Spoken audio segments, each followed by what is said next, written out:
Hello, everyone, and welcome yourselves back to the channel. I'm back for an overall video. The Walking Dead wrapped up yesterday. It's not the finale, but it's the end of the core show with the spin-offs coming out next year and 2024. If anything is delayed in the Daryl Dixon show, the Dead City, Negan and Maggie show, the Rick and Michonne show, and Fear the Walking Dead season 8. I want to talk about the 12 years, the 11 seasons, and what one, Walking Dead meant to me. Two, what I'd rate it as. I do my ratings. I'm just reflecting on, was Walking Dead a good show? Did it achieve everything that we wanted it to? And I've got a long list of videos I want to cover, things they messed up on, things that just randomly disappeared, like, Heath or Oceanside's abandonment. Where did Luke go for so long and why bring him back to die? Um, what the future holds with Rick and Michonne. How does Daryl get to Paris? Um, just many other things. But today we're going to be talking about the question that is on my mind. Was Walking Dead worth 12 years? Was it good for 11 seasons? And is it worth watching? Subscribe, like, and let me know down below in the comments if you are satisfied with the 12 years that we got of The Walking Dead. Did you want it to go longer? Did you think it had more in it? Are you excited for the spin-offs? And were you satisfied with the finale that dropped yesterday? Spoilers ahead in case I touch on anything in this video. And let's dive into the review. Enjoy. So, The Walking Dead 2010 Halloween, it began and it ended on the 21st in the UK, 21st of November 2022.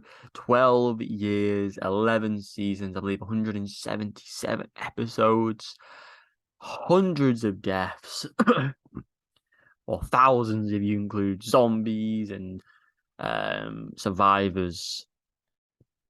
The Walking Dead was such a unique show, a show that I don't think people could have ever anticipated it getting 12 years or 11 seasons. I mean, when you got to like season 8, 9, I think people thought there was going to be 15, 16, 17 seasons.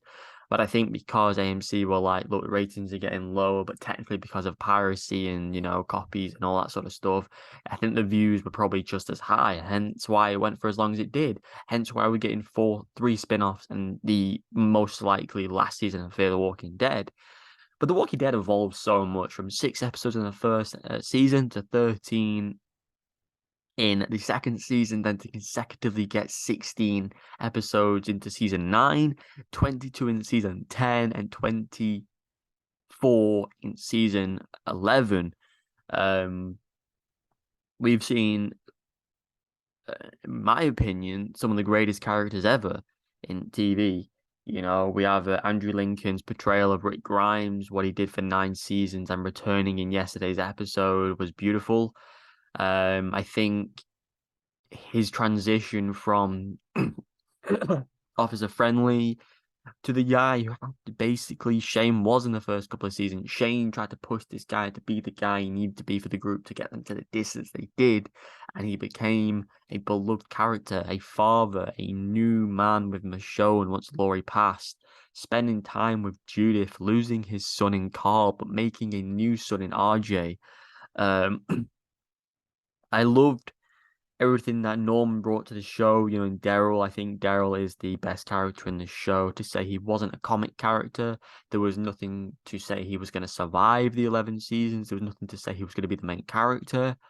But from his look, from his motorbike and his crossbow, he made The Walking Dead so easy for me to watch. When he was on show or on the on TV, I knew we were in for a good episode, a good time. He was just brilliant. And you think of Melissa McBride, Lauren Cohan, you think of Stephen Yeun, Michael Cudlitz, Kristen Seratosh. There's so many actors who have brought out brilliant performances for me. But, when you think of other people who should never have been longevity, you think of Jeffrey Dean Morgan. What he did as a villain was just fierce. He was scary. He was terrifying, but he had morals and rules to what he was doing, and then going into prison, and then becoming one of the most likable characters you could watch in The Walking Dead. He, in my opinion, is a better character than Daryl is, for development wise, because it's hard. It's easy for a character to be a good guy all the way through. He was seen as this redneck person in season one, and then developed into Rick's brother in sense once he loses Merle and all these other characters. But Jeffrey Dean Morgan made Negan be one of the most hated characters in TV history, to having a redemption arc and in some ways getting Maggie's approval. Some of the dialogue this show saw was some of the best I'd ever seen. Some of the visuals, like we got one of the best visuals in this recent episode with the explosion of zombies, or the episode where Rick goes out of the house when Carl gets shot in the eye and he's just taking all the zombies out. You'll never get scenes like that of intensity. No Way Out, rest in peace. Um, the development of Ezekiel and the kingdom, and the build-up of Jesus at Hilltop, even going further back, Governor's role at Woodbury. You think of all these iconic characters. Shane was phenomenal in the first two seasons, how he was this likable guy who was willing to do everything for Laurie and Carl, becoming brothers again with Rick, betrayal of Rick, all the characters we've lost along the way of Andrea and Glenn and T-Dog and Dale, all the writers and showrunners and producers of Scott Gimple, Angela Kang, Greg Nicotero, Rob Kirkman's involvement, everyone you talk and think about had just made this show come to life. From the weapons we saw on the show to the tank that appeared in season four to Eugene being one of the most underrated characters to being one of the best, to some of those brutal deaths in Stephen Yeun's baseball bat brutality and Abraham Ford's baseball bat brutality, to some of the most iconic villains in Dawn, Governor, Shane, Negan, the Whisperers, the Reapers, the Hunters, Terminus, Commonwealth. Pamela did a brilliant job. Lance did a great job. The uniforms of the Commonwealth, to bring something like the Commonwealth to life. We've lost so many characters, so many stories were told over the years. The Whisperers were so incredible to bring to life. It brought Daryl and Negan closer. The fights against Beta were brilliant. Anytime a flashback come up, it would up the ante in the story. I loved the fact they went from Atlanta. The farm was brilliant. The prison was amazing. One of the best times on the show. From Alexandria to introducing characters like Aaron, giving stories to other characters, like Henry taking on Carl's storyline, Aaron taking on Rick's storyline. The relationships that were born. The cast was phenomenal. Um, Danai Gurira as Michonne was just one iconic woman. The way she wielded that katana was brilliant. Um, I don't think they got any. There was obviously bad characters. Sam, the annoying kid, the daughter of the girl that Rick ended up dating. Andrea wasn't a big fan of. Dale had his moments of badness. Um, some of the prisoners weren't great. Some of the people in Commonwealth weren't great, like Sebastian. But they weren't they the reason why they weren't likable is because they weren't meant to be likable in a sense. We liked Tyrese, we liked T-Dog, we loved Carol for burning Karen and Dave alive. Carol's arc was phenomenal. I hated the character sometimes, but the journey Daryl and Carol went of in from episode 3 to 11 times 24 was incredible. It was beautiful to hear them say they love each other, to see where they've come, to see how many people they've lost, to see Rick roll into town, to see Judith wake up in hospital, to see relationships like Ezekiel and Jerry live on for as long as they have, to see Aaron get a family, Eugene get a family, Razid to have a happy ending with Coco being in brilliant hands with Gabriel. Uh, you know, who would have thought Eugene would be the last one standing of Eugene Abraham Rosita?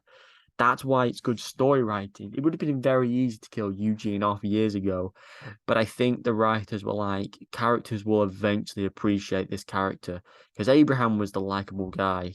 Rosita, in many ways, was just a hot girl who would be introduced, but she grew into a fantastic character who was beloved, a badass, and she became better than both characters for a period of time.